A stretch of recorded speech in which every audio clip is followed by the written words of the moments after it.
There are claims that the prosecution case against terror suspect Mohammed Haneef could collapse because of inconsistencies in the evidence. The ABC's been told by sources here and in Britain that Haneef's SIM card was found hundreds of kilometres away from the Glasgow bombing. That's contrary to what the court in Brisbane was told last week.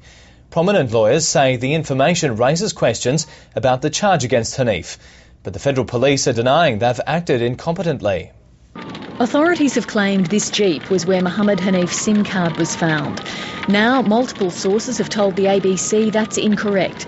Instead, it was reportedly more than 300 kilometres away in Liverpool with Haneef's second cousin, Sabil Ahmed. It's one piece in a fairly complex matter, so whether or not it's the ace in the pack, we don't know at this stage. If the SIM card was that far from the attacks, it could complicate the government's case against Haneef, given the prosecutors already said in court that the card was in the Jeep.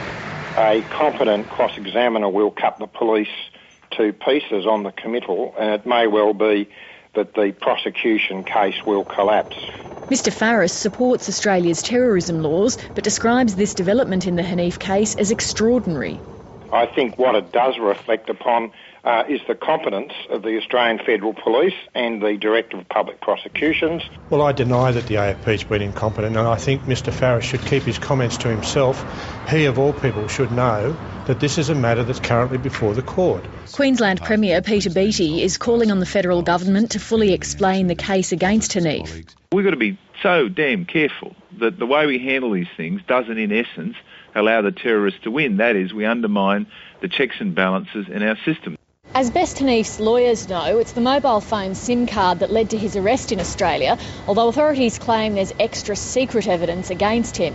It'll be up to the courts to decide whether the charge of supporting terrorism was warranted and whether the federal government's right to deport Haneef, even if he's found innocent, as it intends to do.